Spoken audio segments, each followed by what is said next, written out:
And welcome to the Underbus Podcast. I'm your host, Merge, and I'm here with Clayton. What is up, Clayton? How you doing, man? Hi. Hi. Nelson is also here with us. Nelson, how are you doing today? I'm doing fine. I've been doing a lot of deep dives on LeBron film and got a lot of ideas. So it's the LeBron's a Laker, and it's really crazy to be watching film on a legitimately great basketball player. Exactly. And here we are joined by a special guest, Alex Regla from Silver Screen and Roll. Alex, how are you doing today, man? I'm good, guys. How's everyone doing? And wait. Tyler Ennis is a good player. What are you talking about? We're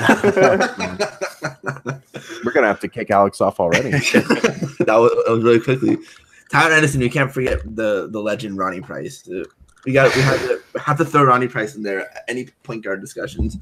Anyway, there hasn't been too much going on with the Lakers, but a couple of notable things to start off with. The Lakers previously, or a couple days ago, right? Or was it yesterday? They announced the official jerseys for the next season. They announced 3 of them: a gold one, purple one, and a white one. They're all kind of throwbacks to Showtime with a little of a modern twist.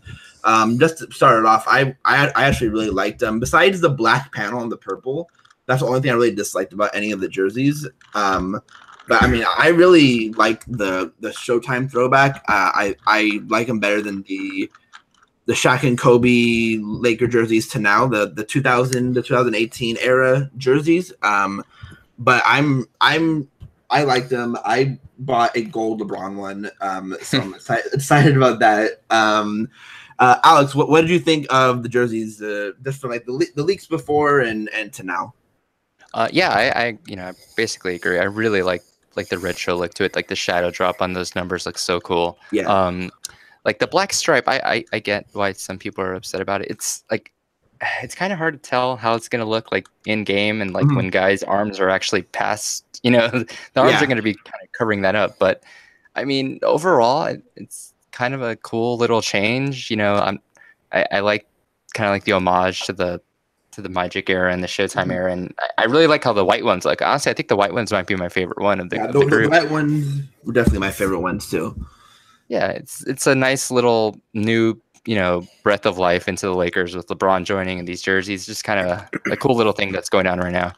Yeah, I think all of us in here, I know Clayton especially, we have really wanted sort of a redesign or something that's different, because it's been the same jersey for, again, like I said, 18-ish years now.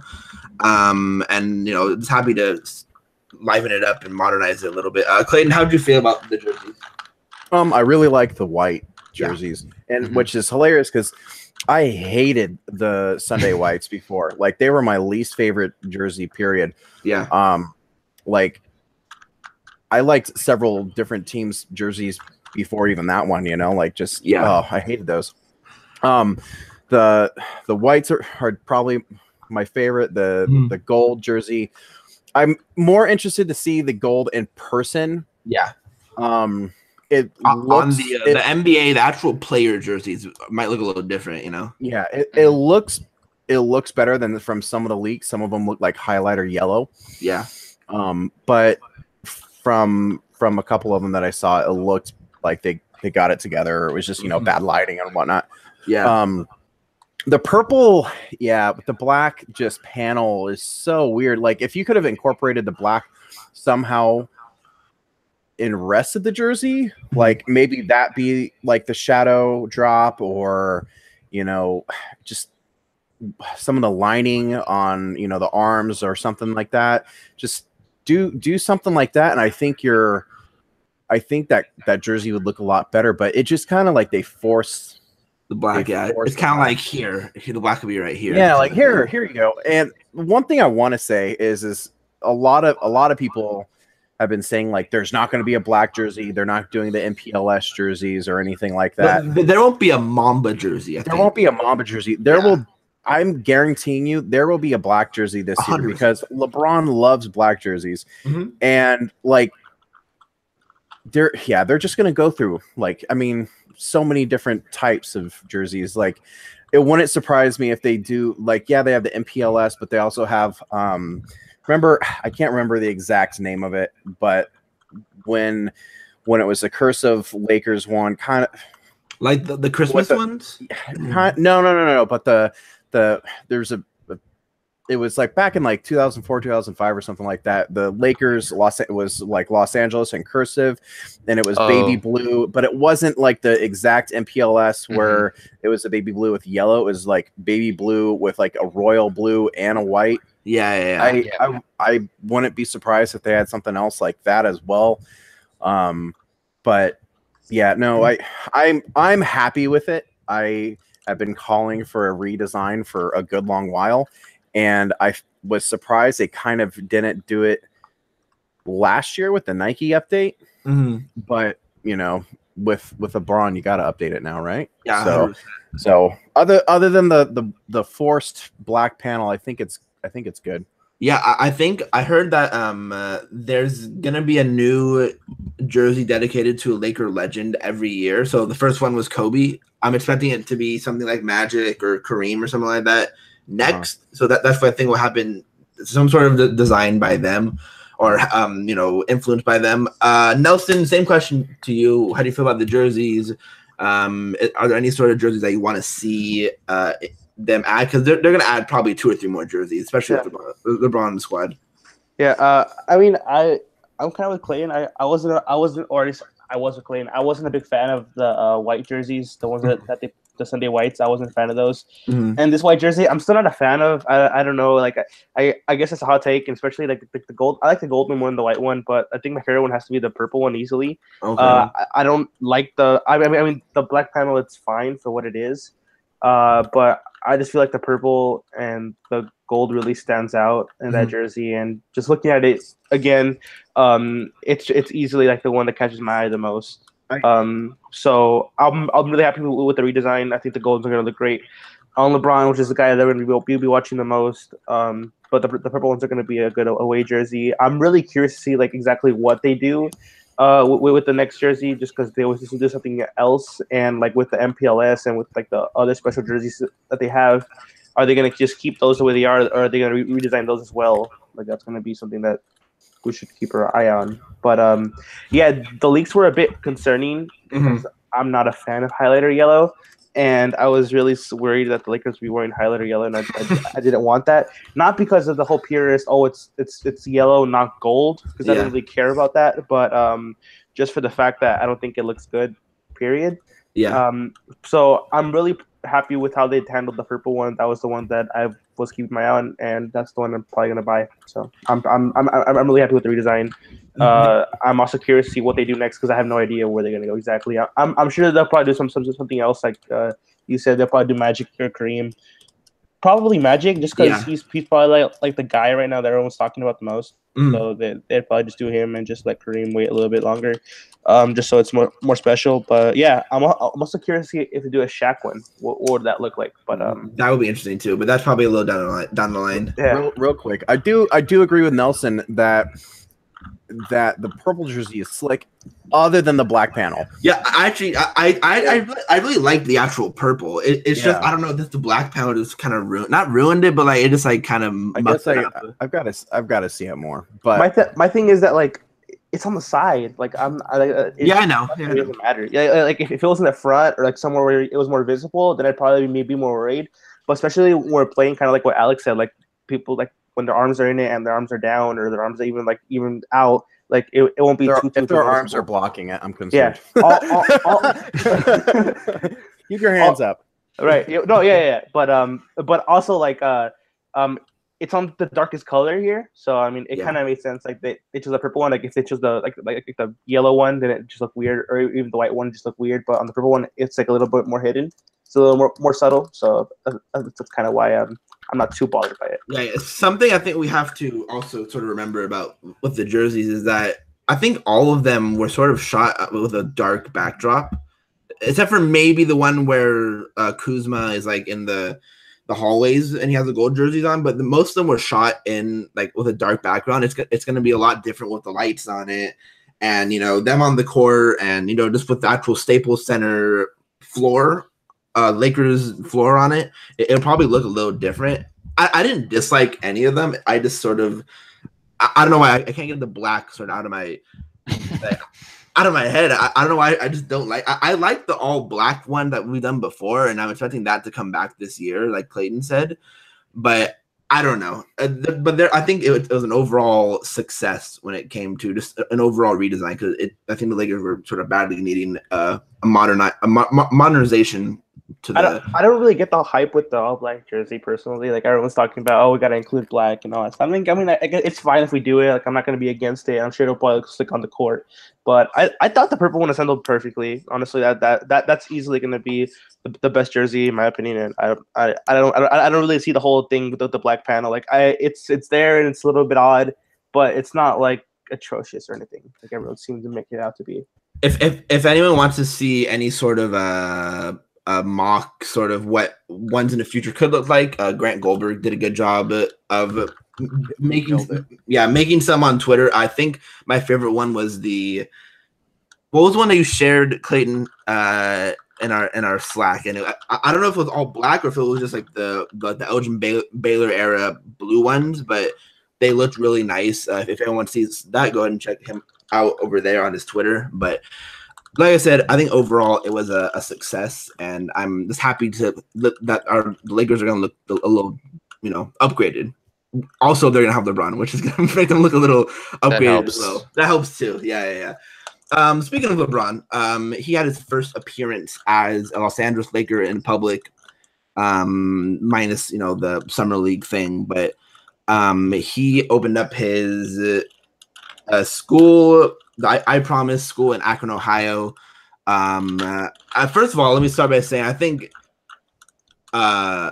LeBron sort of just like showed me how like he might be just the best role model out there for sports in general, or even just overall for Black youths. Because he's the perfect example of coming out of a bad situation and making it like the best he could.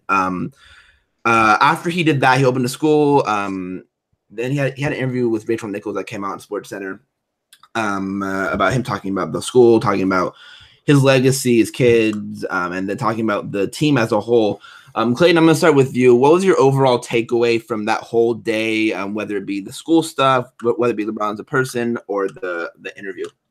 Well, first off, I was like, even like just like 2 or 3 years ago, I was a LeBron hater. Mm-hmm. But like, I just kind of started changing. Like, you kind of have to appreciate just how great he is. You know, that started for me after down 3-1. In the finals. Which was what, 3 years ago now. Yeah, so like I said, I think the decision just kind of clouded judgment with him a lot, and still does with a lot of people. But obviously, he's a great basketball player. But there's just so many other things that he does off the court that is just so important. Not even just the school, but what was it, last year or 2 years ago or something like that at the ESPYs, where it was with him and the Banana Boat crew, and they were speaking up, about violence towards minorities and stuff like that, and just this, he's. I don't want to get too political because that's a different podcast. Yeah. But let's just say that he has done more already for disadvantaged youth than Donald Trump ever has. Right. Or Betsy DeVos, who, we're not. Yeah. So let's move past that. That's. I know, like, he wasn't the only one that put in money and stuff like that. He was obviously a huge part of that. But I mean, as a teacher myself, the fact that not only are all the supplies paid for, like the teachers don't have to worry about anything, but like all the other stuff they gave to the kids, and family, even the shoes too. Well, yeah. Speaking of the shoes, apparently that's a narcissistic prick tenant, thing going on right there, which is absolutely ridiculous. But the shoes on the wall, the other half is going to be sold for charity or whatever, and it's going to all go back to the school, the proceeds, and then just a lot of the other things. The food bank that is not only for just the kids but also the parents. They're going to help parents with psychiatrists or psychologists, just as they are the kids, helping the parents find jobs if they can. There's free transportation within 2 miles, which is a very common thing, but then all the kids get a bicycle as well. That's so awesome, right? Yeah, and they're all getting, like, they're not gonna have to pay for uniforms or anything. It's all gonna come to them for free. It's like the state of the art curriculum and technology in the classrooms. Like, I wish I was teaching there. And it's a public school too. Yeah, like, and it is a public school. It's not a private school, which, I mean, like, I'm sure there's different things that had to go into getting into there, which apparently it was just kind of like hand-chosen students that were just the most difficult or disadvantaged, which is just, I mean, they're going to have a longer school year and kind of a longer school day. And a longer school day, you know, which some people might think of that as a negative, but like, it's to help keep the kids caught up. And then all these kids are also going to be getting like scholarships to college in the future, you know, like that's just unbelievable. You know, like yeah, like I seriously just thinking about it, like as a teacher, just holy crap, like if I had that type of support, which, you know, I do enjoy my job and everything like that, but that's a huge benefit to the kids. And his own story, how he apparently missed 83 school days when he was in the 4th grade, I believe. 3rd or 4th, something like that. Yeah. It's an honorable thing. He's, you know, a great on and off the court. It's unbelievable what he's helping these, you know, disadvantaged kids in an area where they're likely we're going to be, you know, shoved to the side and future's not so bright. But now, you know, their potential is, you know, with every kid, their potential is, you know, astounding, but just, they're now going to be in a place to the best position to succeed, you know, which is amazing. I can't say enough about it. Yeah. Something LeBron kept saying throughout the whole thing during the interview is that he kept reiterating that he could have been a statistic. Yep. And the reason he wasn't was because people recognized how great he was at basketball, and they stayed and they protected him. They made sure he went on the right path. And I think that's something, again, not to get too political, but that's something that I think people just really need to think of with these underprivileged kids, is that they just need a good support system. And a lot of them don't. You know, Alex, same question to you. How would you feel about the whole day with LeBron, and what was your biggest takeaways from that? Yeah, you know, it was incredible. Like, I know someone tweeted out like the details of everything he was the school and he were providing for these students, and like each one was just incredible. Like Clayton, I also work in education, and you know, it was as a former student and gone through college and all that. It's like all you can ask for is that type of support system, and him providing that for 240 students, I believe. Yeah, 250 3rd and 4th graders. Yeah, like that. At least 90% of those, you don't know what happens after a few years, and now he's there supporting them and making sure that they're going down the right path.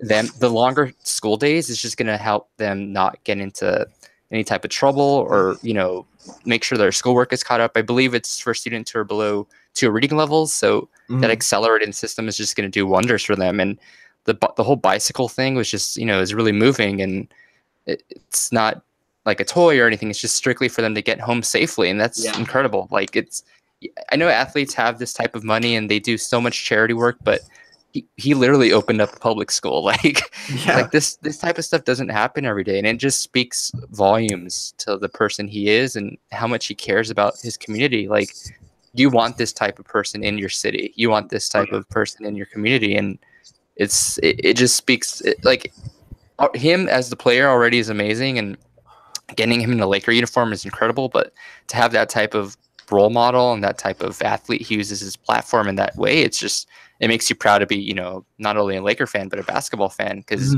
you have this strong role model who's trying to do things outside of basketball when he's already the best player maybe ever on the court. It's just, I can't say enough about that whole day, and it's just incredible. Yeah, there is a tweet from the old Takes Exposed account that someone tweeted, like, I don't remember who exactly it was, but after LeBron won his first championship, the person said something like, "Oh yeah, whatever, congratulations, LeBron. Now, yeah, but can you build a school or something like that?" And it's like, 7 years later, he built a damn school. Which is, man, it's just so awesome.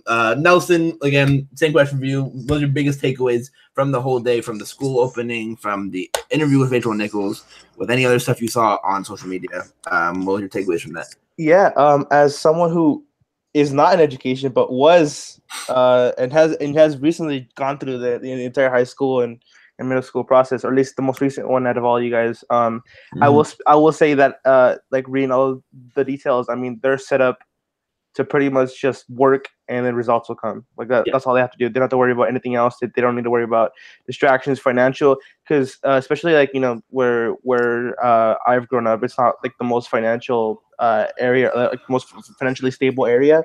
And although, you know, there's a decent education system here, and you know, it's not as bad as in other areas. It's still a challenge because some people really do view financial finances as a real issue, that they don't get to go to certain colleges, or they don't really get to learn or get the tutoring help that they really need. So, and then that leaves some people by the wayside, although, you know, there was always like a graduating rate, and typically it's like around, you know, 50, 60, 70%. But there's always that 20 and 30% that, you know, some public schools really can't offer. But, you know, with this program, I mean, there should be like, you know, a really high graduating rate. And I'm personally, you know, really happy that the kids get that, because, you know, as people, you know, we want better for the next generations to come. And LeBron's really set himself up to be truly like one of the greatest athletes ever. Like Michael Jordan might be a greater player in the end, but, you know, there's no debate at this point. You know, no. LeBron James has had the much bigger impact on society, speaking out on political issues, not shying away from anything. Like he even said right now, he's still not going to shy away, which is pretty much expected. LeBron's spearheaded political movements in the NBA. He's led them. He's been the guy that they look to, and they're like, oh, LeBron's gonna protest. He's gonna say this. He's gonna say that. Then we'll do it too, because LeBron's pretty much like the leader of the NBA. He's the face of the NBA, and he's not really shying away from that pressure. And also, it was really interesting to see how much. I mean, LeBron did a great thing, so obviously there's going to come some good PR. But just looking back to how he handled the decision and how terrible that was, like that was disgustingly terrible. Like whoever his PR team was at the time, they should have been fired, because that just ruined his image and ruined it. And it's still having like Clayton said, he still has damage to this day. But the way he's learned how to handle and unveil a legitimately good thing for him, you know, player movement's always good. And at its core, the idea of LeBron choosing where he wants to go and wanting to go play with his friends is a good idea. But now that he was able to do that, and he was open this school and not fumble it PR-wise, and able to it also all be clean, so the focus is on the kids. I think that was I think we've really seen his development as a PR person, and how he's handled and how he's maintained, you know, so it doesn't get in the way of what he's actually trying to do. And I think that we've seen him progress in that manner. So I thought that was one of the key points that not a lot of people were talking about, that he just developed so far along as a PR guy, how he's talking press conference and all that kind of stuff. And now how he handled this whole thing with the whole ESPN being here, Rachel Nichols interview and all that kind of stuff. You know, he killed it. Like, he presented it all perfectly. And now it's just up to the kids to perform with all that LeBron has given them. So, and the people who helped as well. So not just LeBron. Real quick. One thing about the decision that does get like over, like just it's never mentioned, like hardly ever, is that did raise something like $4 million or something like that. That's a good point. For the Boys and Girls Club, I think it was. And that all went to the Boys and Girls Club. Right, so that is one thing but you just never ever hear about it. Like I had to like tell my mom about that recently. Just like, Mom, like, he's not like a despicable human being. Like, even though that was a bad look, it still raised millions of dollars for kids. Mm-hmm. So, and then the second thing, I don't know if we've actually acknowledged it on the podcast. Shout out to Nelson for getting into is it okay if I say where you got into? Sure, yeah, no problem. To University of San Diego, which is just freaking amazing. If anyone lives in San Diego or is in the area, someone search him out and bother him. No. I was gonna say, like, just go take a visit to that campus, and that campus is gorgeous. Yeah. And like that was a place that I would have loved to go to, and like keep kicking ass, Nelson. Yeah, congrats, Nelson. Always one up in everything. Good job. Yeah, what a jerk. A wonderful, wonderful jerk. Anyway, let's move away from the all about LeBron stuff from then. Let's talk a little bit more about on-court basketball. Let's talk about how LeBron can help all the young guys we have. I'm going to limit it to, I think, 4 the young guys, the main 4 young guys. So sorry, David from Twitter. We're not going to talk about Zubats, or Zubac, I should say. Great. Yeah. Let's start with the biggest name of all of it, Lonzo Ball. So I think a lot of Laker fans, especially someone like Pete, Alec Film Room, has talked about how well we think that LeBron and Lonzo are going to fit together. Nelson, let's start with you. How do you think LeBron is going to elevate Lonzo as an on-court product and even off-court too? On an on-court product, I think that it's going to be really interesting to see how Lonzo is able to like truly like get the most out of playing with LeBron as far as like having a high IQ player. He really hasn't had too many of those. And that's kind of been the issue. He played with Jello in high school. What are you talking about? Yeah, I mean, yeah, that's not great. But you know, I mean, just in general, like TJ Leaf in college, he wasn't too bad as far as like moving and being able to pick out his spots and stuff like that. And Tom Welsh, he always knew his spot. It was always that like 15 feet mid-range shot. But it's gonna be really, really interesting to see how Lonzo can play off him, just because Lonzo really doesn't need the ball in his hands. Like as far as this whole narrative and stuff, like Lonzo, he doesn't need the ball in his hands. So there's not an issue when LeBron decides to control games, which he will do. Like he's not necessarily like he's not going to be super ball dominant. Like I've done research, and he does cut and move a fair amount throughout the games. He always has those 1 or 2 like little fucking cuts that he does, and then he gets the ball and then he dunks it. Like that's usually what he does. So he will be moving the ball off ball more, and I wouldn't be surprised to see that be ticked up to 4 to 5. So I'm gonna be really interested in that. But like the whole concept of Lonzo being with LeBron, it all revolves around a ball movement, and I think that in Luke's system that's pretty prevalent. And so there's gonna be more of that, which is gonna be really interesting to see. LeBron really moved the ball because usually he does spread it out the floor. He is like the full floor general. But Lonzo is as well. Like he just really like pick out his spots and stuff like that. So it'll be interesting to see like how they play off each other. But I think obviously the key element is going to be Lonzo's 3-point shooting, because this roster, as it's been developed, it really doesn't have that much spacing, and that's kind of the issue. And so Lonzo's got to uptake that 3-point percentage and be more consistent with it. Last year it was his rookie year and stuff like that, and he played through injury and stuff like that. So it was kind of forgivable for his 3-point percentage, but now that he has time to heal and he has time to get to training camp, and has a full year of the NBA under his belt, he should really improve his 3-point stroke and get more close to UCLA Lonzo as far as from the 3-point line. And if he does that, then they're gonna have a great partnership. But I think it really will come down to the 3-point shooting, because the defense is going to be good. Lonzo's a good team defender. He's really cerebral in that aspect, and I've been, like, it's gonna be a good fit. But how great it is, it all depends on his 3-point shooting, because Lonzo can truly become a Draymond Green-esque player. He's not gonna be that loud, and Draymond's like his main feature is his leadership, and Lonzo really doesn't have that. Like I'm not saying he's a bad leader, but he's not a Draymond Green type leader. But he's not a vocal leader in that sense. He's not a for sure.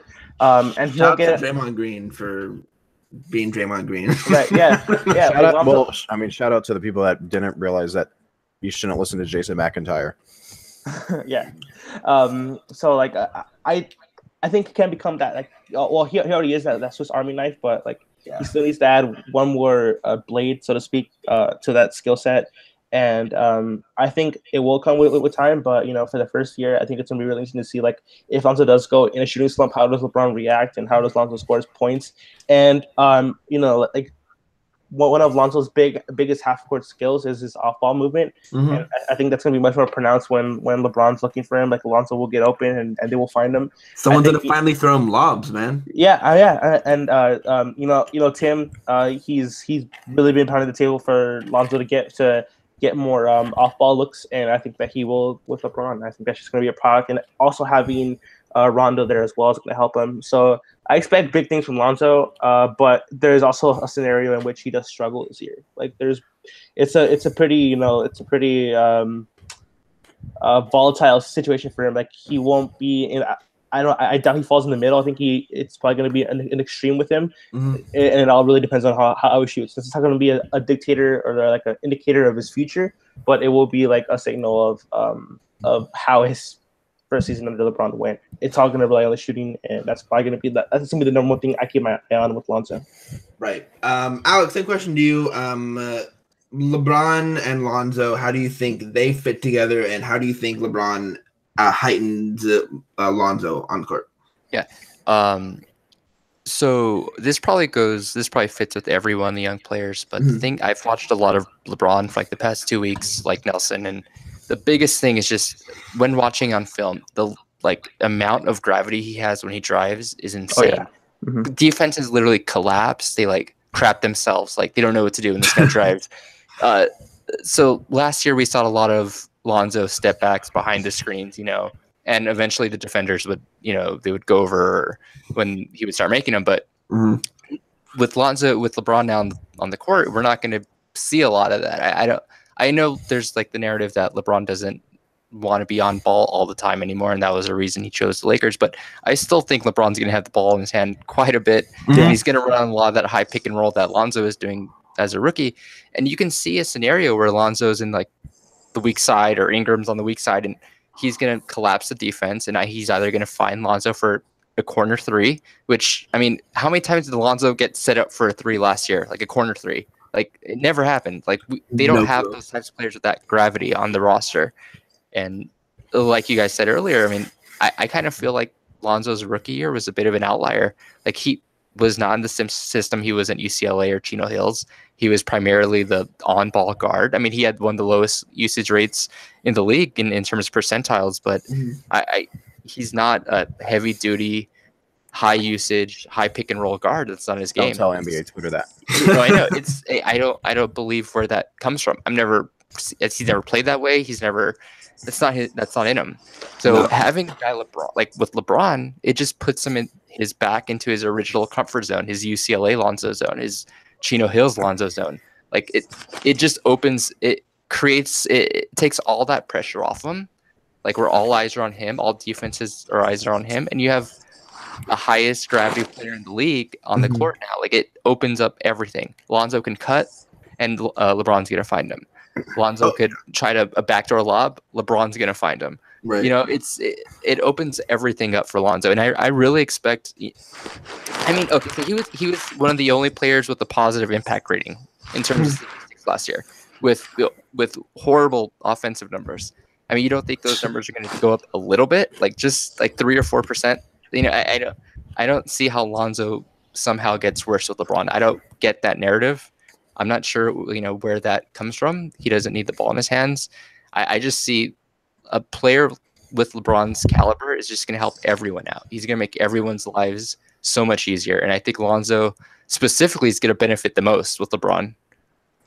I think the fact that Lonzo, who might have been one of the worst offensive players in the league last year, in terms of self-creation and scoring for himself, having a positive impact rating just shows how great he was defensively, first of all. And like you said, if he's just like 0.5 better on offense, like that's a 2+ RPM player, and that's incredible for a second-year guy, Clayton, same question for you. Lonzo and LeBron. What do you think the biggest thing is going to be with them two together on the court? Well, I mean, they both kind of touched it. Like LeBron's going to provide a ton of gravity, which is going to get guys open shots. It'll be up to Lonzo to hit those shots, but excuse me, we've had a long history of him making shots. So I kind of think it was an outlier in the fact that he didn't shoot well.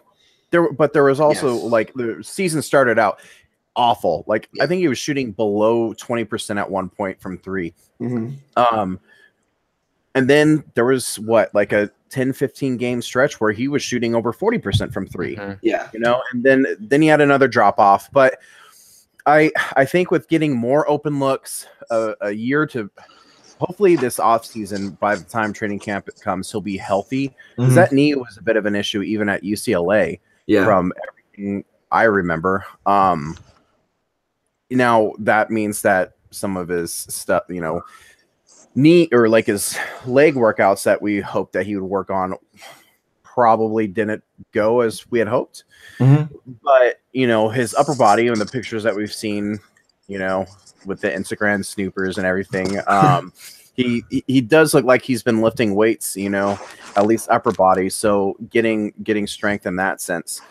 But yeah, really what LeBron's going to help is just getting guys, you know, open. And even before the draft, we were talking about how Lonzo is more of a 2-guard in the half court, you know, but yeah, which is why I liked them so much with D'Angelo back then, you know? Yeah. And now, you know, like we've got one of the best, you know, pick and roll guys ever. Now we have better D'Angelo, so to speak. Yeah. So, which what I really want to know is I want to see Lonzo, because throughout the year there was a couple times where he looked good in the pick and roll. Like he's not like a pick and roll savant or anything, but I want to see him. I want to see him in the pick and roll with LeBron. And then or LeBron at the 5, you know, and LeBron as a rim runner. Oh, dude, have you seen Pete's thing of where he hasn't really been a roller much, but like his numbers are just, of course, they're elite when he does it. Like it's gonna be disgustingly fun to watch. It's gonna be a lot of fun.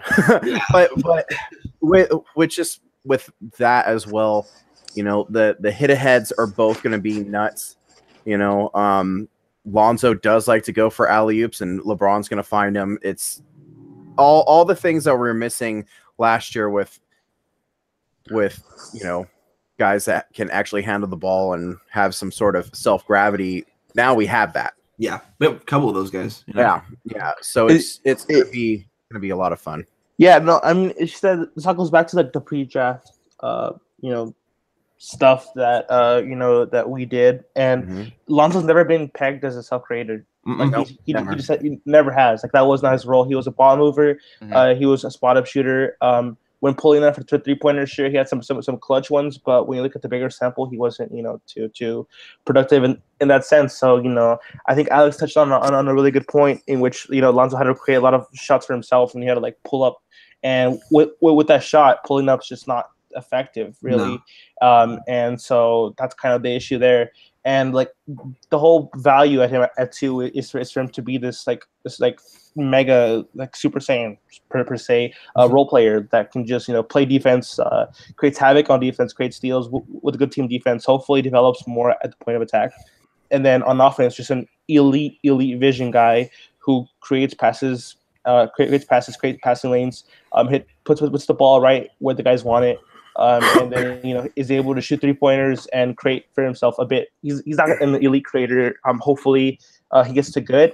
But, you know, right now he's just not that. So with LeBron, like a lot of pressure for him to create is going to be levied. And even, you know, with other ball handlers, it's going to be a lot less pressure for him to create. He can just throw it to them, and they'll be able to create more. The issue with Lonzo this year is going to be like the 3-point shooting. Like he's really good at penetrating some and then kicking it out. But like, who's he going to kick it out to knock it down? Hopefully Ingram develops in that aspect, and Josh Hart showed a lot of promise in summer league. As far as shooting it, Svi hopefully can get some rotation minutes. But Stevenson, Rondo, that's not going to be too promising there. JaVale, so like this not really going to be. Beasley was good at those catch and shoot threes. Yeah, my thing that always gets brought up with Lance, especially, is I don't think he's going to be in the rotation long. No. Like, and I say like 15 to 20 games, maybe a little more, but yeah, and I mean if you just like let him handle more, when like say Rondo's not on the court, and Rondo, like for all the crap like I've said in the history or in the past of just how bad his shooting has been, he has actually gotten serviceable from three. Last year it was 33% overall, but it was 37% in Chicago and 36% in Sacramento. Those, I mean, on low volume, but those are slightly above league average. And then on his catch and shoot, he was at 36%. So if you're penetrating and then just kicking it out, then like it's not going to be as big an issue in my mind. Like, yeah, the spacing is not great. Rondo, even though I said that, still not a great spacer. Lance Stevenson shot like 29% from three last year. We don't really have a true big five that spreads the floor unless you think Mo Wagner is going to be getting a lot of rotation minutes. But I think a lot of it keeps going back to guys that really aren't going to be playing a lot. Yeah, like Lance. I don't think Lance is going to play all that much. Isak Bonga he's going to be in the G League. Yeah, whole season. Like all season. Next couple seasons probably. So yeah, Lonzo has to produce as does like say Brandon Ingram, but Brandon Ingram, even though it was on an incredibly low volume, was 39%. A lot of the shots, if you go and look, some like just because he had to face up against guys and pull up in front of them. Yeah, so he had to take some bad threes as well. That of course is going to cause a lot of issues with a lot of guys. So now that you have a guy like LeBron who's going to be able to drive and kick and defenses are just going to straight collapse. Ingram is going to he's going to have to shoot from deep, but I think you could see his volume. If his volume is now 3 or 4 attempts a game and it's still, 37, 38%, you're very happy with that. At that point, he's like putting up 20 a game, I think. Oh yeah. And KCP, good 3-point shooter last year, career high, I believe. Josh Hart, I think Josh Hart was the best shooter on the team last year, even though everyone, always goes to Kuzma. Yeah, Kuzma made the most threes, but Josh had the best percentages. Yeah, and Kuzma's of course, a pretty legit shooter. So I think really, unless like Pete always likes to say how Luke likes to run 2 lineups, 2 separate lineups with some interchange, but like 2 separate lineups.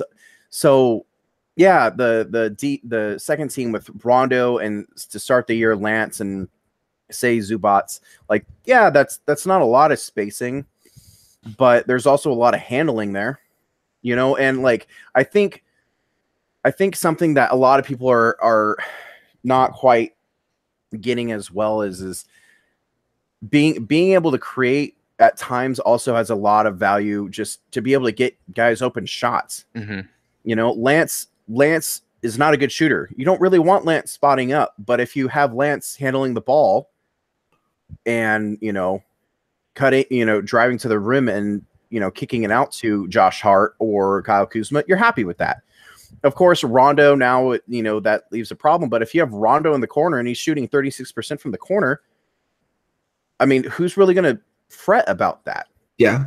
Because after those guys, like Luol Deng is not going to play. No. Like Svi, we want to see play, obviously. And then Mo Wagner, we have no idea if he's going to play. Then I'm just kind of looking at who else is on the roster that's not like a 2A, and ESPN still has hilariously on the roster like Gary Payton II and Andre Ingram. But I think I think a lot is just put into these like the two like legit non-shooters. Well, really, there's only one legit non-shooter in Lance Stevenson, really. Yeah, one legit non-shooter that isn't like a JaVale type guy, you know? Yeah, and like JaVale and Zubats, like they're just going to be JaVale in the case that since he doesn't have that spacing threat, like he's going to provide vertical spacing. So again, Pete is obviously one of the best at this. If you go and watch what JaVale provides, like guys are going to sag just because they know, oh crap, McGee's going to go strong up to the rim, and then like the guy's left wide open. Yeah. Like again, it's just too much focus is put onto guys that I just don't think are going to be getting as many minutes as people think. Like maybe at the beginning of the year, but I mean, Lonzo, if Lonzo shoots 35% this year, we're happy. KCP, if he continues last year, we're happy. Same with Hart. Kuzma, I would expect to increase. And then if Ingram can just be as efficient, but on higher volume, then you're like all the spacing concerns really just then goes to the 5, which then what, you bring in Mo Wagner, or you tell Zubats, hey, if you don't start shooting threes, like you're gonna ride the bench and get cut next year. Like I mean like got to be true about it, like shoot the 3 or shoot the mid range, some type of spacing threat. Yeah, I do think Zubats is going to be better than people would expect. This upcoming year. People think Zubats was awful last year. He did improve on his rookie year. He just didn't improve in the ways that people wanted him to. Yeah. So I have concerns about the spacing as well. I don't think, if you go look at just also another tweet that Trudell tweeted out today, before the All-Star break, they were like 27th overall, but after the All-Star break, they were at 10. Yeah, and the guys we lost, the only one that was a spacing threat was Brook. Yeah, and I mean, and I don't even think Brook shot all that well to begin with last year, did he? I think he shot like 34. I think it was something like that last year. And I know that on a ton of attempts. He had started the year off rough. Okay, yeah, he ended up back to 35.5 or 34.5%.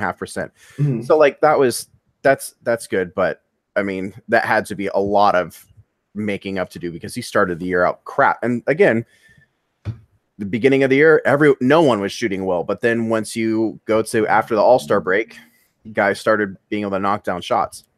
Yeah, and just to add on to that, I mean, the 3-point shooting, I mean, again, it goes back to the self-creation. I mean, like a lot of these, they didn't run a lot of off-ball plays. Like they ran some like floppy action for KCP, and that's where he got a lot of his shots. But a lot of those threes were either contested or they're out of a broken play. They weren't really set up. I mean, LeBron's going to get these guys open threes. I think that those percentages are either going to stay the same or get better. I mean, a lot of these guys were just shooting off the dribble or off screens, and lots going to be a lot of more catch and shoot now. And just to add on to Rondo, the one thing he does, I know he doesn't, his percentages aren't great, but he's not hesitant with his threes. I tweeted he's something. Not Ben Simmons. No, exactly. Yeah. This one surprised me, but Rondo is in the 96th percentile in corner 3 frequency last year among all point guards. Wow. So that means he shot a higher frequency of corner 3s than 95% of point guards in the NBA last season. That doesn't mean he made them, but he took them at a higher rate than most of the league. I mean, almost all the league. Mm-hmm. So he's not hesitant. And just that, LeBron's going to give that confidence to these guys, to Lonzo, to pull the trigger.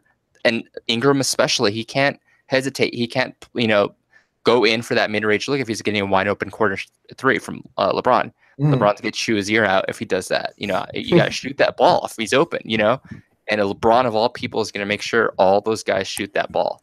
And if it goes in, it goes in. If not, it's a wide open 3 that they're going to be happy with. That's way better than the offense they had in the half court last season. Yeah. But one last thing for me on this. One, how Alex just said Rondo wasn't afraid to shoot the ball.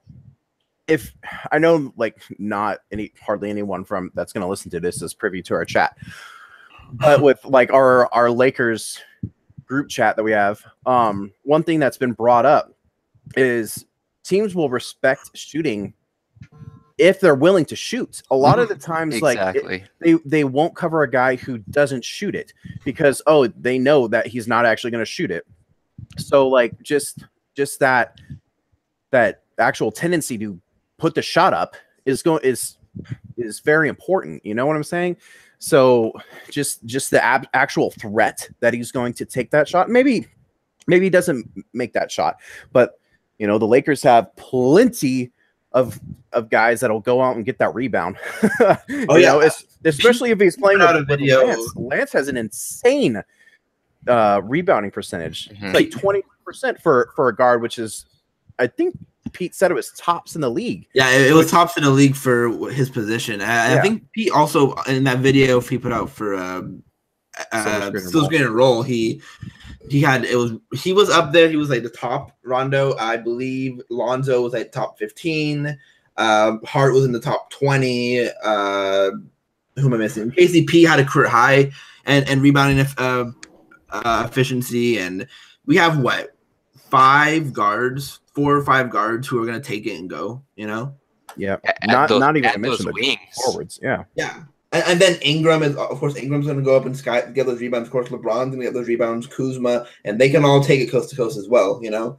So that's just going to put more and more pressure on the defense when that we'll get even more open threes, you know, and especially in transition. Mm-hmm. If you're not attacking the rim, they're going to have an open three in transition just because everyone is going and running, especially, again, with Rondo and Lonzo, who both were pretty much the main reason why their teams were number one in efficiency when they played.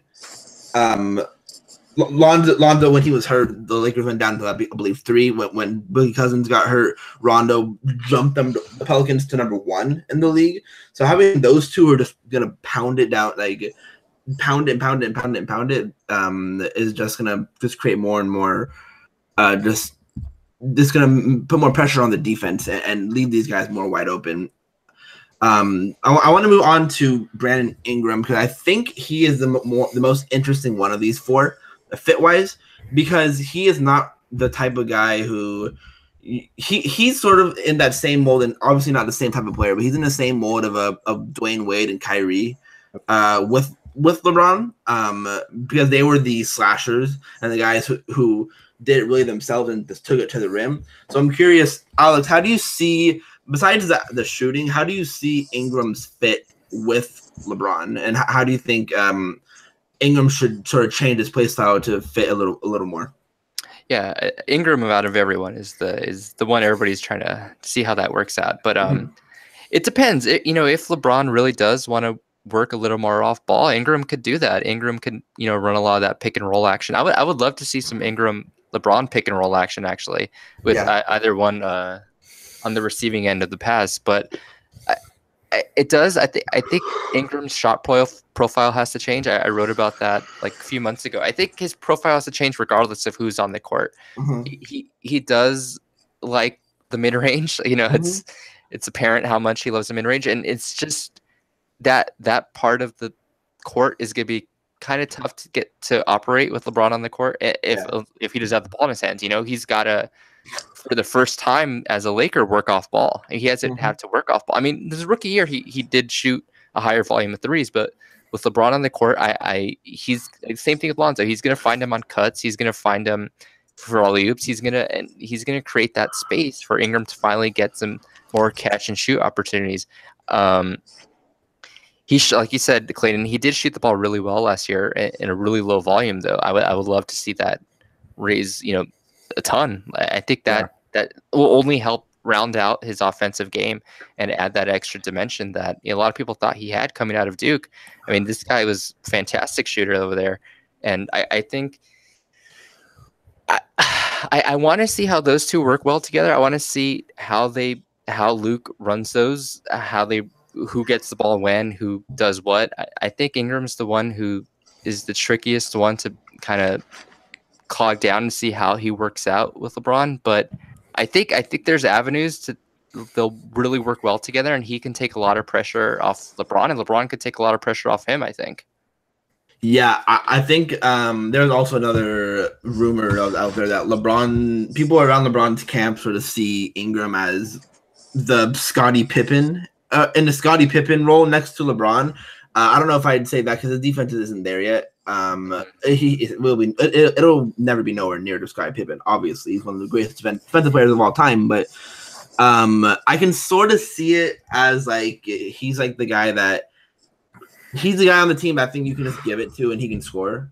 Even a little more so than Kuzma, just because I think Ingram is just so good at getting to the rim and just using his arms to score around there. And he's sort of the guy that next to LeBron, I think there's gonna be a lot of times where it'll just be he'll have the ball and he's just gonna just go and attack whatever he has in front of him. More so than Lonzo or Josh Hart, and a little more so than Kuzma, even though Kuzma can create his own shot as well. But I think he also has some shot selection issues as well, but that's more so just him launching up bad threes than anything. Clayton, how do you sort of see Ingram and LeBron together? I think they're gonna be fine. Yeah, he's gonna need to shoot more threes because that's where the game has changed in the last several years. But as I think you brought up Wade, obviously Brandon Ingram is not Dwayne Wade. Yeah, I need to say that right now. Okay, but the 4 years that Dwayne Wade was with LeBron, he never shot more than 1.6 threes a game. Mm-hmm. So yeah, it's there is an avenue for him to succeed. Obviously, Dwayne Wade was at that point, a top 5 player, something like he was obviously incredible. But yeah, I do think that next year that Brandon is, instead of 1.8 attempts, he's going to need to shoot 4 or 5 attempts. Mm-hmm. It's just going to need to happen. Alex brought up that he loves working in the mid-range. I do think he's obviously more comfortable there, but I also wonder if it's just because of his lack of strength that's why he likes to go there, because it's just obviously easier to get the ball off in the mid-range than from deep. You know what I'm saying? Maybe that's just me being stupid. I don't know. But I do wonder if that's part of it. And then just I don't know. He never was really asked to be that spot up guy. His time here so far with LA, his rookie year, he just was kind of the first part of the year, like it was just awful. And then D'Lo went down, and then he was kind of asked to run the point guard, and as a rookie, he really he had some moments, but he obviously wasn't very good there. Mm-hmm. But then this year, it was asked to him essentially to create, because Lonzo's not a creator in the half court, while Brandon can create. Mm-hmm. So I really want to hear what Nelson has to say to all that, because I mean obviously me and him have gone rounds, but I do acknowledge that he needs to shoot threes more, but just to where everyone is just like, oh my word, if he doesn't shoot, he's got to be traded immediately. No, I think that he'll be fine.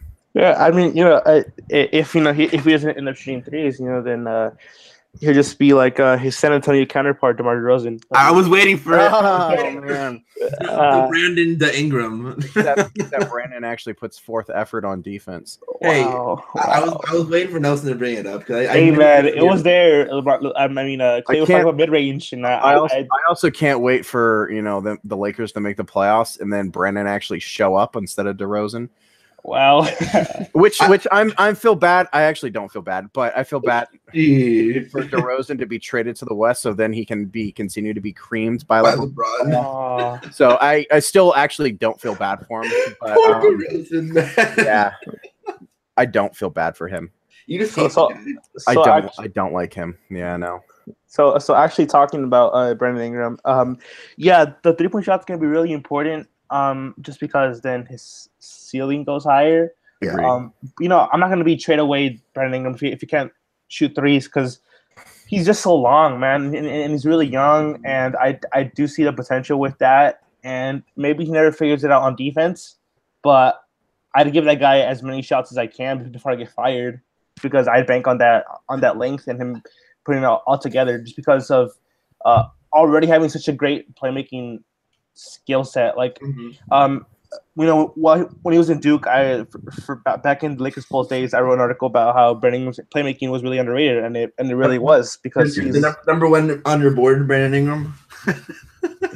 I did love that. So then he could, in his own mind, that's how we got the. I really wanted Ben Simmons you wanted Brandon Ingram to be the number one, so then we could get Ben. It was just great. And then when I called you out on it, you like, oh my crap, oh my word, he actually figured it out. It was wild. I was trying to be as sly as possible. And I even made arguments for why Brandon Ingram should be the number one overall pick. But yeah, that's the past Clayton. Ben Simmons is just a better player than Brandon Ingram right now, and I'm happy you just have that for right now. Yeah, for right now. But I do see the promise with him, and with LeBron, I do see him as like a guy that LeBron can play off of and be like, "You're create." Like it'll just be to a lesser degree than it was last year, and that's gonna be really just immediately much more promising. And honestly, I just lock Ingram in the gym and be like, just don't get stronger. I don't care about your limbs. Just shoot threes. If you can just shoot threes and just and then just work on getting stronger later, then that's ideal for me. Just because with the product that we saw at Duke, he was so versatile, and just missing that 3-point element or like not having to be super strong, it kind of it doesn't do his skill set justice, in my opinion. Like if he was able to shoot, immediately his playmaking arises, and I think that his fit with LeBron is going to be good. At the very least, you need D and creation. If we get the 3-point shot to even be average, then that's already a good / really good player. So then he's already providing value in that aspect. But his creation would just go into another level, and it really gives him promise to he'd really become a legitimately number 2 on a championship level team if the 3-point shot falls, and if he gets stronger to be able to attack the rim more. But he's really young. So he's still only 20, man. Yeah, no, he's definitely not on a clock or anything. But as far as the Lakers, they didn't have a window with LeBron, and ideally, I want to win a championship with LeBron. So his development curve is going to need to show some serious development this year. It's his 3rd year. Like this is like the year. You know, like he needs to show even more consistent flashes of being the guy or being the number 2 guy. So I mean, Ben Simmons would have been better. Oh my gosh! But we don't need to talk about that. We can just talk about Ingram's fine. LeBron needs to just give Brandon his HGH plug. I don't know. It would have been easier to get LeBron. Ben Simmons is a clutch guy. Maybe we don't sign KCP. I don't know. Let's not talk about Ben Simmons on this podcast, all right? You know what? Let me add something with Ingram. Actually, I think what he provides, something that doesn't get talked a lot about with next to LeBron, is he allows LeBron to take a couple breaks in the half court because he's one of the only guys on the current roster who can break down his defender at the top of the key and get to the free throw line. He was already one of the top wings in the league and getting to the free throw line consistently. Like that trait alone is super valuable in the league. Like having a player who can get to the free throw line a ton and like consistently and just flail and throw his like skinny body around the paint. Like he gets to the free throw line a ton, and that can help out LeBron take a few more minutes on the bench or just take a few plays off in the half court. I think that's the way they can benefit each other. Actually, they can each take turns in a way, in the half court and get to the line. And I think the Lakers are going to be one of the teams with the highest free throw rate in terms of like in transition attacking, in the half court attacking. Threes are super valuable, but so are free throws. I mean, you have to make them, and the Lakers haven't. But I think they're definitely going to get to the free throw line a lot and set up their defense that way. So you're telling me that Brandon Ingram shoots a lot of mid-range jumpers and he draws a lot Sounds familiar. It does sound familiar. but very true. And those are valuable traits. The free throw line, especially. You just got to extend that range a little bit. But man, if Brandon Ingram turned into DeMar DeRozan, I don't know if Clayton would ever live that down. I will never let him live it down. He will never stop hearing the end of it from me. Like if he just literally becomes the embodiment of a longer DeMar DeRozan, then like it's over for Clayton. Oh my gosh. Let's move on to the other two guys. I want to start with Kyle Kuzma because I feel like we haven't talked a lot about Kuz since we got LeBron. I mean, we've talked about his shooting, but I think there's a lot more to Kuzma, especially on the offensive end, that he can benefit from LeBron. Nelson, how do you think Kuz can sort of heighten his game on offense alongside LeBron? Yeah, I've seen the Kuzma hype train take off again. It stopped. It went to station, got repaired, and now it's back and rolling again. So I think on offense is certainly a lot of promise. Like Kuzma, if LeBron ever runs a LeBron Kuzma pick and roll, pick and pop, is going to be extremely effective. Kuzma can generate offense by himself. He already has some moves. I saw Alex post a few clips about like his little spin move and how he's able to even split double teams, and I'm all for splitting double teams, splitting the pick and roll. So that's always good to see. And it's just that he has multiple ways to create offense. I mean, his ball handling, it isn't smooth, like it isn't incredibly smooth, but it does work. Like it's definitely good. It's not anything great. You don't want him. He doesn't have Kyrie level handles, but he can certainly get to the basket. It's a bit clunky. But it's definitely effective, and it's proven to work in the NBA. So he'll definitely be able to create offense. But yeah, I think it's really promising to have. Like he's going to be a legitimate guy if he's able to consistently shoot the 3-pointer, like he proved to. Like during summer league and during that spurt that he had when he was just hot on offense.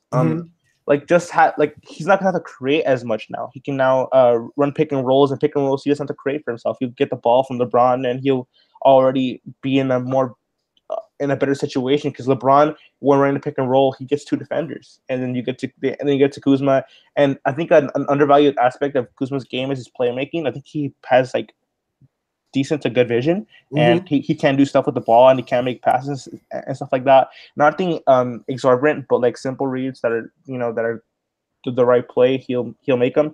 So he's definitely better than what he showed when his stock started to drop. Yeah. But I don't expect him to ever become an all-star or even put all-star level production. But there will be a jump this year, and like Alex has talked about this like throughout pretty much the entire podcast. But the gravity of LeBron cannot be understated because it's serious when he's the guy having the ball in his hands, and he's so cerebral, and he gets so much attention that players are not going to be as important as they were before. Like they're not going to be looked at on like, here, go score. No one else can score. No, if we need a bucket, we give it to LeBron. But when we're running our regular offense, ball movement offense, Kuzma's not going to hold the ball too much now that he has LeBron on his team.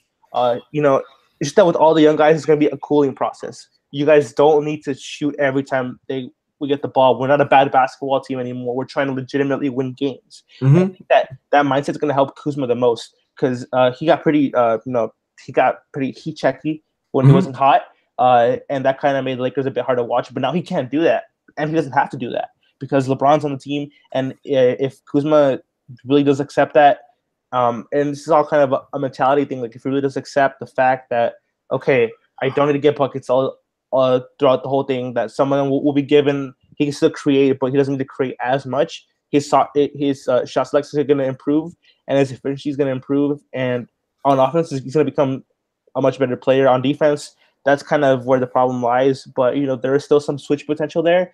So, and in the switch scheme that Luke likes to employ, I think Kuzma, he's not going to be a train wreck there.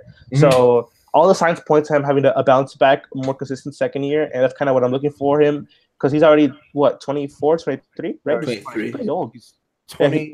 Yeah. It says on B-Ball Ref he is 22. Oh, really? I'm sorry. It just updated. He's That I was 23. looking at the last year. He was 22 last year. He just turned 23. Okay, yeah. So I mean, he's not as young as the other uh young players on our team. So he does need to show a little bit more development overall. But I think that the player that we saw during that hot stretch for a few weeks, it's there.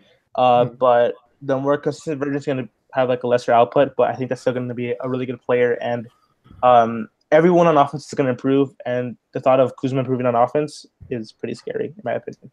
Do we think Ingram or Kuzma is the second highest scorer on the squad next year? Kuzma? I'll probably go with Kuzma. Kuzma? Clayton? Yeah. I think it's gonna be Brandon. That real quick though. Does everyone in here think that Kuzma could potentially score 20 points per game here pretty soon? Yeah. Yes. Yeah, easily. I think so. Okay, so I just pulled up the guys. There was 23 guys last year that scored at least 20 points per game. Names such as obviously Klay Thompson, as you know, like Paul George, Blake Griffin, McCollum. The list goes on, of course. But then there were guys like Lou Williams, and then like Chris Middleton are kind of the lesser names on there, especially I think Lou Williams. All of those guys, except I think Middleton and Lou on this list, are guys that are at least all-stars. Yeah, that's true. Okay, I don't know if McCollum ever makes one. Maybe he doesn't, but like I also think he's an all-star level player, though. Yeah. Yes, I think that's mainly just because of The where Northwest. he's playing. So like real quick, I'll just really quick run this down. Harden, Anthony Davis, LeBron, Dame, Giannis, Kevin Durant, Westbrook, Irving, Aldridge, Oladipo, DeRozan, Embiid, Beal, Lou Williams, Jimmy Butler, Kimba, Paul George, Blake Griffin, CJ, as I said, Kat, Donovan Mitchell, Chris Middleton, and then Clay. A couple names missing, I think, are like Steph, because Steph, I think, missed the requirement for games and stuff like that. But only like two guys on there are and Hayward, if you want to have him in there, you know. Yeah, and Hayward could potentially be there as well. Only like two of those guys are guys that aren't likely to make the all-star team, in my opinion. Like, I think Middleton is a really good player. I don't know if I ever consider him a true, well, at least in the West, an all-star. Maybe in the East. And then of course, like, I don't think Lou Williams is an all-star, despite how fuego he was last year. He's so damn good on offense last year. but my point is not to like, I'm probably like the lowest one on Kuzma in here, even though I'm still pretty high. If Kuzma is scoring 20 points per game, I would not be surprised if he is an all-star. I mean, I can see it just from like fans. Nelson, I'm sorry. Sorry. Oh, he told me not to speak Spanish anymore. From a fan's perspective, I mean, from like, I can see him getting a lot of votes. I think Kuzma is probably the second fan favorite after LeBron now, obviously. If it comes to popularity on the squad, if he's putting up 20 and like what, 6-7 rebounds, he was at 6.3 this year, and maybe like 2 or 3 assists per game, I could understand him in the argument as one of the best 24 players in the NBA in a season. I would say at max like 1 or 2. I'm not saying he's gonna be perennial. No, I know. But I his like peak. At his peak, I think 1 or 2 would be. Yeah, and then he'd just be a guy like that's kind of like CJ, where he's just kind of on the cusp all the time. Yeah, I sort of see him as like because I think he's gonna come off the bench for at least the next 3 years. As like a Ginobili type. Just from an offense and impact standpoint off the bench. And Ginobili made 2-3 All-Star games, right? And I think he made a couple off the bench as well. But that would be the same sort of vein for Kuzma to like be an All-Star. He would put up 20 off the bench just because he would play a lot still. I definitely see like where you're going with that. And again, I think we all agree that he could probably score 20 plus pretty soon. Unless we get like a big like a Kevin Durant or something. Yeah. Then no, but like even if we get something like a Jimmy Butler, who I think would put up like 22, 23, I would argue that he could maybe put up 20 as well. Kuzma. Yeah, I think part of what my point was is like we could see 3 guys potentially scoring 20 plus a game. Oh yeah, for sure. You know, LeBron, Kuzma, and Brandon. Mm-hmm. So like back in just not this past year, but the year before when Kyrie was still there, LeBron scored 26, Kyrie at 25, and I have no idea how long I'm gonna have to go to find Caleb, I think, had like 17 or 18. Yeah, if I want to guess. I mean, I think we could just see all 3 of them get closer. He was at 19 last year, so 19. he was right there as well. So I'm just saying, like, I think we could see all 3 of them just because I think all 3 of them are high level scorers, especially if Brandon like shoots the ball more from 3. So can Kuzma become an all-star if he's on the bench? Because I don't know if he starts because of the defense. That's why I brought up. That's Because obviously a more difficult thing. Yeah, I don't think it's impossible. Because the Lakers are in sort of a like. It's sort of like if he got like Iguodala minutes from the Warriors. Yeah, I guess you could. I guess kind of what I was thinking of is, and maybe you were probably thinking of just like the quote unquote LeBron era. Yeah, I was just kind of thinking of like his career. Oh, really? Oh no, he would definitely make an all-star game. Just that like, well, when I speak on all-star, I kind of mean like more than a few all-stars. Gotcha. Oh, okay. Yeah. And I also like if I was speaking of all-stars, I put two-way value, and I know all-stars are on scoring, so you know. Yeah. Alex, do you think Ingram or Kuzma scores more behind LeBron next year? I actually think Ingram specifically because I think that volume is going to increase, and I think that's where a ton of Kuzma's points came from, were behind the arc, and I think Ingram just adding a 1 or 2 per game will kind of put him over, and I also think he's getting more minutes with LeBron. Like the only way I see Kuzma and LeBron getting minutes together is if they're doing a small ball 5 LeBron. I just don't know how much we see that in the regular season. Yeah. Like, I think that's going to happen. Like, obviously, I think that's where they're trying to head to, but I just don't know how extensive those minutes are going to be. And they probably explore it a lot more in the playoffs, Exactly. And I think actually that's what they're trying to keep under wraps until the playoffs. Like, I think they're going to try to pull that out in one of those Warriors series or Rocket series. Yeah. And I like how Nelson mentioned earlier how LeBron's going to kind of stabilize this young core, and I think Kuzma specifically can benefit the most from that. Like he got the most heat checky of any young core last year. Yeah, and, again, he rightfully so was on a bad team. He was putting up numbers. He was getting his, but he's got to realize that now these games are going to count. And I think out of all the young core, LeBron's going to love his fire like most. Like Kuzma, that guy wants to like slit your throat in a game, like like LeBron's gonna love Kuzma. Like I just think he needs to get some of that composure, and I think he's gonna help the entire young core in that, in being composed on the court and figuring out these games are gonna matter and they have to play a certain way, winning basketball now. And actually, I'm actually probably gonna write about this soon, that I can kind of see Kuzma eventually playing a Kevin Love type role next to LeBron. Like I can see that. Yeah, like in a pick and pop sense. Yeah, so Kuzma's catch and shoot numbers have to improve, obviously. He's got to become a better screener. The entire roster has to become a better screener next to LeBron. Yeah. I think Kuzma specifically, and I think he's going to get a ton of looks out of that like 4-5 pick and pop, pick and roll. And I think that's where Kuzma's next stage of his career might head, is kind of in a Kevin Love type role.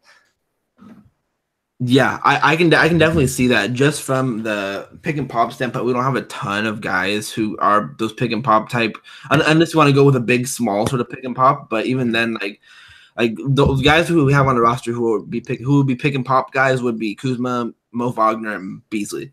Pretty much, those are the only guys who in that same. And maybe LeBron too, if you have like Rondo or Ingram running a pick and pop with LeBron. And I can see it that way as well, but. If LeBron has always had those sort of big man shooters who pop out, and I can definitely see Kuzma filling that Kevin Love, Chris Bosh type role.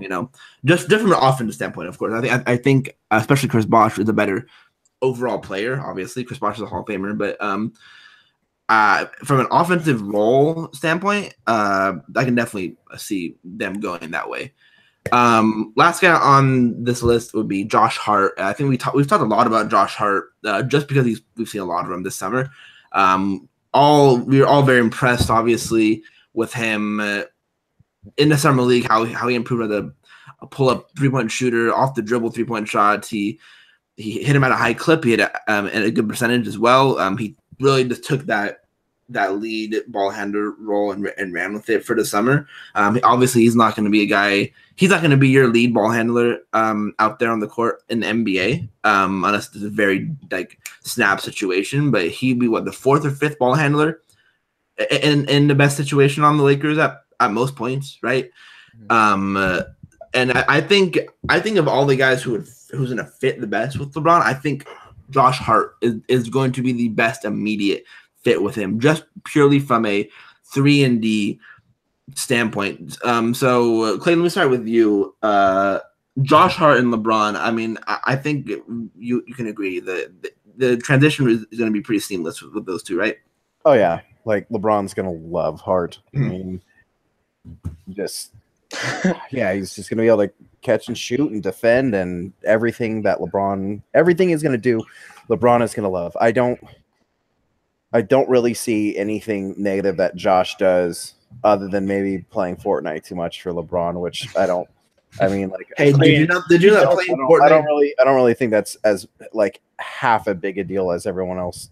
According to Chris Mannix, playing Fortnite is why the Lakers suck last night. Mannix is a hack as well as Arash. Arash. I said I need to start being nice. So no, okay. When did you start that? When I decided after church tonight. After church. This is gonna last 5 minutes. He's gonna just watch more DeMar DeRozan film and skip this off again. Man. Why is he in the NBA? Go ahead, Clayton. I do have to say, it was absolutely hilarious seeing that clip from the Drew with Denzel Valentine. Why is this dude in the NBA? No one knows. But yeah, with Josh, I mean, it's just a seamless fit, I really don't know what area there's a negative in that one. I mean, can anyone think of a negative on that? Josh doesn't need the ball. Nope. He's a willing shooter. He's great finisher. He's very, very rarely do you ever see him miss a layup. He's never missed one. I don't know what you're talking about. I love Sean Livingston. I loved that. It's Sean Livingston from the mid range. Yeah, he's. I think he's a good defender. I know, some people's analytics don't say so, but yeah. I mean, he's going to be a good defender. I'm not an NBA scout, but I think the dude is a legit defender. Or at least he will be. So, I think LeBron's gonna love him. Yeah, Alex, I know you were at Summer League and you caught a couple of the games, and I don't know if someone was as well. But when you were watching Josh at the summer, what sort of popped out for you, and then how do you see it sort of translating with the Lakers and more specifically LeBron? Yeah, he mentioned that he wanted to work on his on-ball game, and he showed that in Summer League. I mean, he was running pick and rolls for that, especially in that Sacramento, California Classic. He was doing a lot more of that. Yeah. With mixed results, I would say. In the Sacramento one, yeah, for sure. Yeah, and he once Caruso came back and kind of settled things down, he would still run the occasional secondary pick and roll, and I'm all for guys in Summer League trying out new things and improving their games. I don't see that being a huge thing this year with all the ball handlers you could mention. Yeah. But I love that he's trying to add another dimension and layers to his game, and that's gonna he doesn't want to be just a 3-and-D archetype. I think he has more to his game than that, but he is pretty damn good at that 3-and-D part too, though. Yeah. I think next to LeBron specifically, he's the one guy who's just like, he's perfect fit. Like, he's exactly the type of role player you want next to LeBron. He destroys teams in transition. He's a fantastic finisher there. He's really, really good corner 3 shooter. Like, LeBron loves those. He's gonna love Josh Hart. Mm-hmm. I'm a little worried how many minutes Hart gets next to LeBron. Yeah, that's the thing that's going to be a discussion point the whole season, I think, especially with the plethora of guards we have. And Lance, and is Svi going to get any minutes? KCP is going to get a lot of those minutes. Do you want to play Lonzo and Rondo together? You know, Luke's definitely going to have his work from this year. He's going to have a lot of different lineups he can throw out there. And like, I forgot who said it earlier, but he does like his traditional 5 starters, 5 bench, and a mix here and there, but it's usually set. So Hart's mostly going to be running with Rondo and those other guys. And I think in terms of defending, I think he has some point of attack defense deficiency still, but he is one of the few guys on this team who could legit guard 1 through 5, and that's rare. Like, he's really good defending in the post against bigger opponents, and I think that's super valuable in the playoffs specifically. Like, I wouldn't be surprised if we see a lot more Hart in the playoffs and in the regular season, because you need guys who can legit guard 1 through 5. Like, you need a guy who can guard Curry and Draymond Green, and I think Hart is one of the guys who, like, I forgot who mentioned this earlier. I'm sorry, but like, the regular season, we're gonna see like vets like Stevenson and Beasley and Rondo get some minutes, and that's gonna be fine. But I think once the playoffs start, they're gonna go to the best guys available, and I think that's gonna be the young core. Honestly. And Rondo probably, and playoff Rondo, right? So I wouldn't be surprised if we see more Hart and more Kuzma minutes with LeBron in the playoffs and the regular season. Yeah, I've thought this idea a little bit and sort of thrown it around, but I can sort of see in like very like limited situations in the playoffs playing Josh at the small ball 4, sort of how the Boston Celtics used Marcus Smart a couple playoffs ago to defend Paul Millsap at the 4. I can sort of see Luke throwing out a lineup of something like Lonzo, KCP, Ingram, Hart, and LeBron, something like that, and just having Josh guard 1 through 4. Obviously Marcus Smart is a much stronger. I wouldn't say much stronger, but he's a stronger guy and a better defender. He's a better defender, better defender than Josh, but I think sort of in the same sort of role, I can see Luke going to him in a sort of like you want to switch up the flow of the game and how it's going. And you really want to mess with this guy who's playing really well. Throwing Josh out there to defend that 4. And I mean, Josh is one of the best post defenders for a guard that maybe in the NBA. I don't know. He's really good at that. And you know, throwing him against maybe even a Paul Millsap if we play Denver in the playoffs, or like even like maybe not Jokic, because Jokic is a little more skilled to just go around him like that. But I could see that happening in a pinch and Josh succeeding sort of at that. Nelson, Josh Hart, where do you see his role with LeBron, and maybe even just in a broader sense, how do you see his minutes going with the Lakers this season? I will see, as someone who was in Las Vegas and bet the over on a lot of Lakers summer league games, I was very happy with Josh Hart's performances. But Nelson bet the over? Oh man, yeah, no, man, you were betting? Interesting. Oh yeah, man. Oh man, in Las Vegas, I bet on a lot of dumb things, but I don't really want to talk about how much money I wasted on gambling. Yeah, live betting is crack. But no, I really do think that Josh Hart's 3-and-D role he's gonna really excel in that. And I was really even like, I took a step back and I really processed everything that I saw in Summer League, and it was just incredible how often he got to the basket and how great he was able to finish, and how he was even able to shoot 3, step back. Like, he looked awesome. He pretty much looked like LeBron out there. But obviously, this isn't the high level NBA competition, and he just isn't going to be able to do that in the NBA. He definitely did take strides in that aspect. Like, he does know how to run a pick and roll now at a decent rate, and he can he's kind of starting to figure out how NBA defenses work and all that kind of stuff. So he will be able to score more, especially like in a pinch when he does have to. But he definitely won't be throwing the ball and be like, here, create the ball. He's not gonna be like the main guy.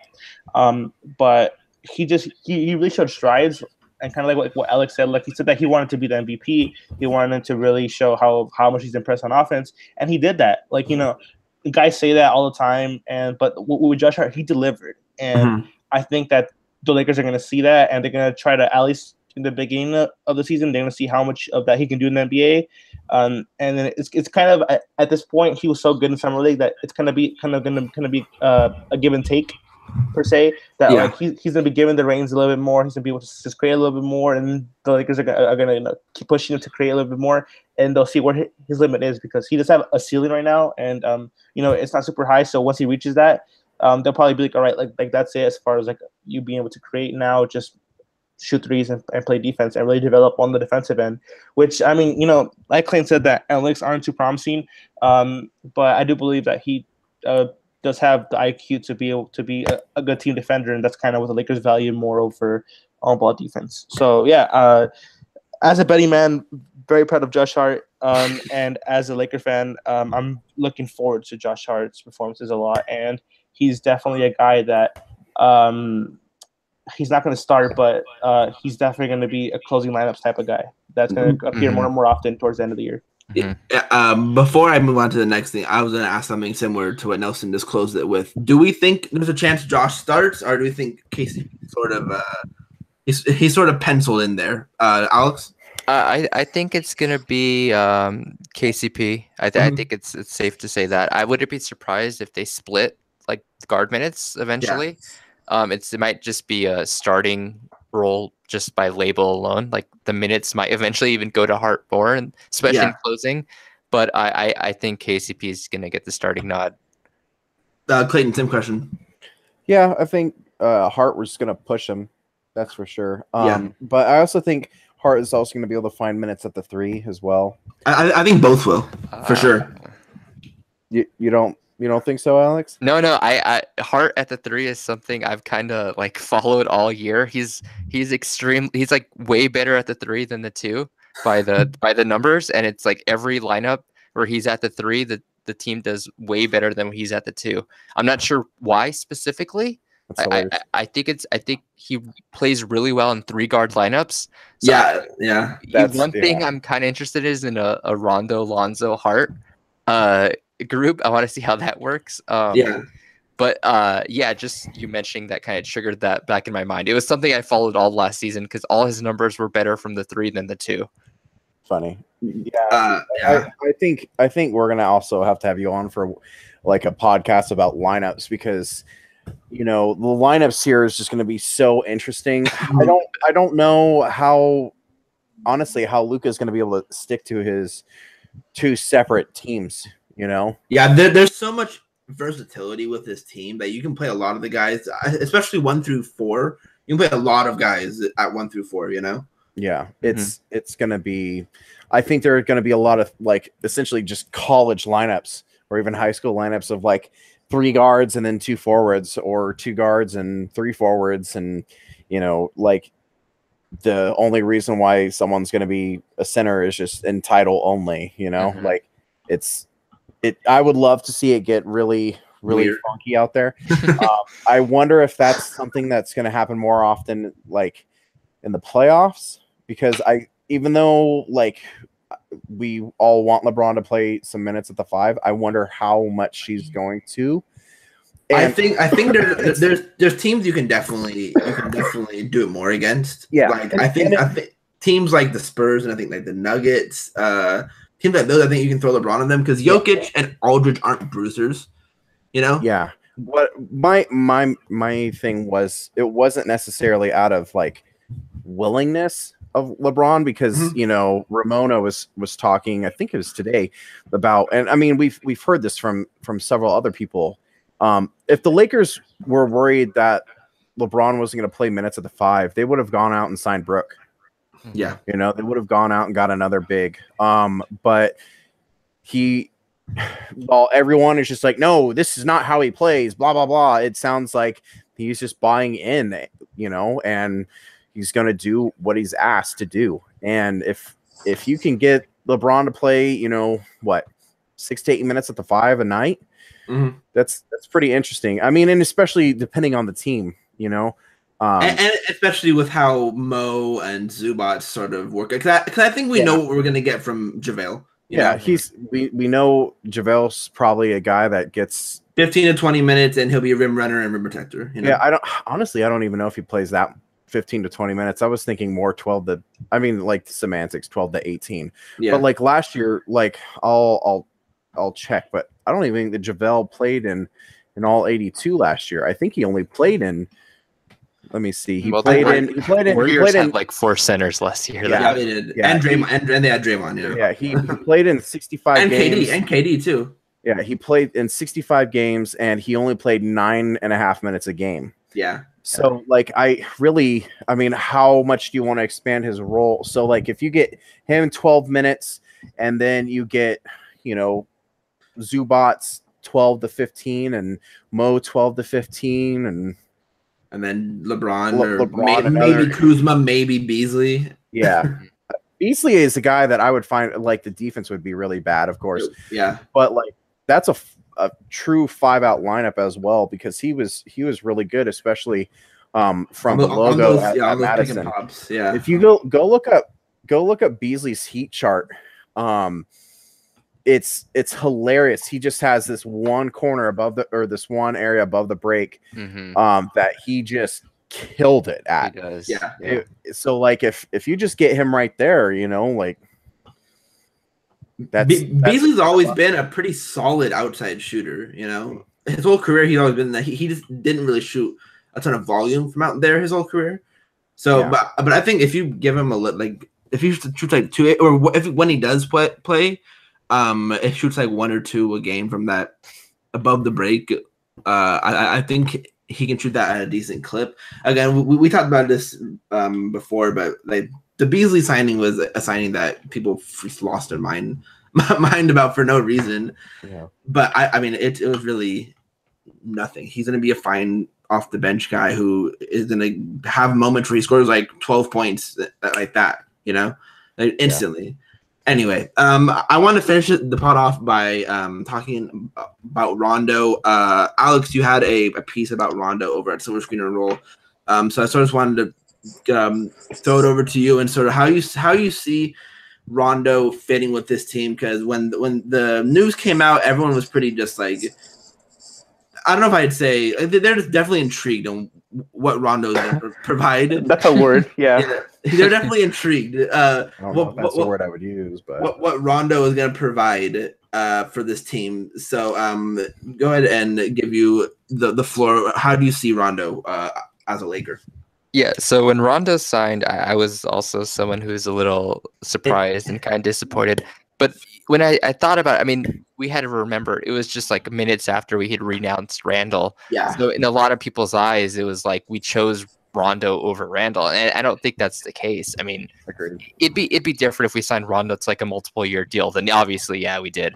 But it's a 1-year deal, and I'm not really going to get upset about any 1-year deal. It's a 1-year deal. You can argue the money was too high, but it seems like the Pelicans were also really interested in bringing him back. So maybe the Lakers had to pay a bit of a premium to get that 1-year deal and get his services. He only gave him 5 minutes, apparently.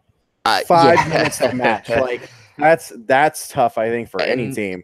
And I think the Pelicans and Anthony Davis truly wanted Rondo back. He played very, very, very well once Cousins went out, and that's. I know it sounds like not a lot of time, but without Cousins, that team was incredible, and they swept the Blazers. They beat the Warriors in a game in the playoffs. That's not easy to do. They pushed them really hard too. Yeah. I think the biggest thing Rondo provides this team is this 48 minutes of hell that Pete has kind of been talking about. That a lot of last year when Lonzo would go out, or when he'd be injured, or we had a Caruso, Ennis, or Gary Payton II, any kind of guard combination to throw out there, the team lost a lot of its structure and its chemistry and its movement and its pace. And I think if what if like nothing else, Rondo makes sure the Lakers don't get stagnant, and no matter what part of the game it's going to happen. Like he's one of the smartest players in the league. Like ask any NBA player, they usually call Rondo one of the smartest players in the league. He plays at the same pace that Lonzo does, and I think like Lonzo, he does a lot of the same hit-aheads. He loves to run. And he does a lot of the things that Lonzo right now struggles at, like in the pick and roll. Like he's another guy who can be a great pick and roll initiator and also can score a little bit, like off of it. Like his floater game's pretty solid. Like he was actually really good there. I forgot that I don't have the number in front of me, but in my article I have it. But he was one of the best point guards finishing around the rim in that restricted area, specifically where Lonzo was really poor. So if nothing else, like if Rondo could help Lonzo in that area, finishing around the rim, helping him learn like the pick and roll tricks of the trade, and just helping push the pace at all times and give the team like a true legit backup point guard. When's the last time the Lakers had like a legit backup point guard? Steve Blake. Was he like a backup point guard though? Like he was starting point guard for a ton of minutes. Well, after Fisher, sure. Yeah. Okay, but since Steve Blake, this would be like the first legit backup point guard. That's been a while. Yeah, it's been a while. And, or if you want to go even further, probably Jordan Farmar. Yeah, Jordan Farmar is solid. Yeah, but I think I would maybe say Rondo's a better than Jordan Farmar or Steve Blake.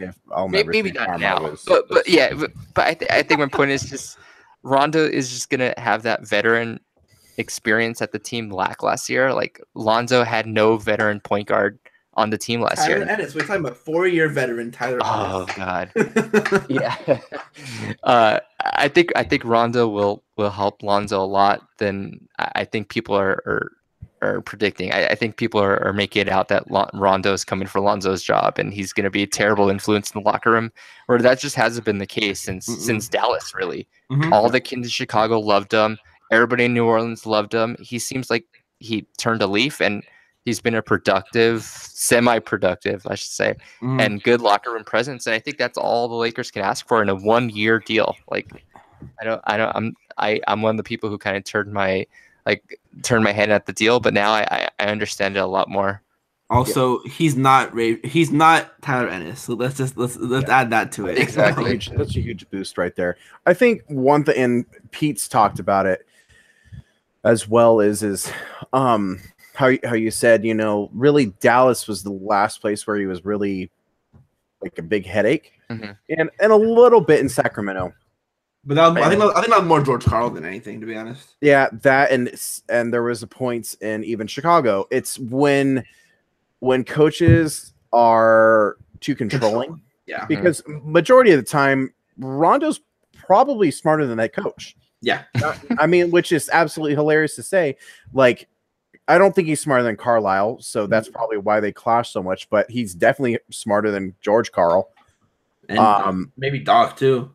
Yeah, and Hoiberg was obviously I think that was his rookie year as a head coach or second year. Yeah, it was the Wade Butler year, so there was a lot of drama there too. Yeah, so honestly, from everything outside of that, when he's allowed to just take control of the floor, he's not a bad locker room guy, and he's not even that bad with a coach when he's allowed to do just what he wants to do. Now, obviously, sometimes that's an issue because then you get stat padding Rondo where he hunts for assists and stuff like that. I'm fully expecting a 25 assist game this year from him. I'm waiting for it. It's gonna happen. Last year he had one too. Yeah. But I mean, you if anyone had access to the old Lakers Pulse, Slack chat, and podcasts. Oh yeah, well, even going back there, I was not a fan of Rondo, and I'm still not really that big of a fan of Rondo, but I do see the point of him. Yeah, we need a backup point guard that wasn't freaking Tyler Ennis. Or I still think Alex Caruso could be a legit backup point guard, but he still needs to show it, and he needs to be more aggressive. That said, who is LeBron James going to feel more comfortable with? Mhm. Rondo, who is Definitely even, the as you said, as you said, like he's like semi-productive, like he's and not super respected too. Yeah, and super respected. So like he's gonna put up, he's gonna help in some ways. Some of it's just gonna be more, old title and whatever. But it's like you also are trying to win. Rondo at this point is better than Caruso, even though Caruso's legit defensively. I don't care what LeBron and Alex Caruso can bond over their hairlines. Oh man. Oh man. Well, I don't know if you can anymore because LeBron at the school opening, it was back to being okay again.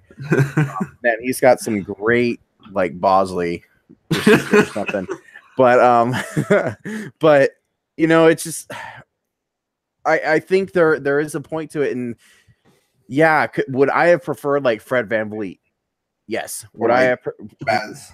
Yeah, or Shabazz even on a cheaper deal. Yeah, but like I still think, in this case, Rondo makes the most sense because of how they want to push.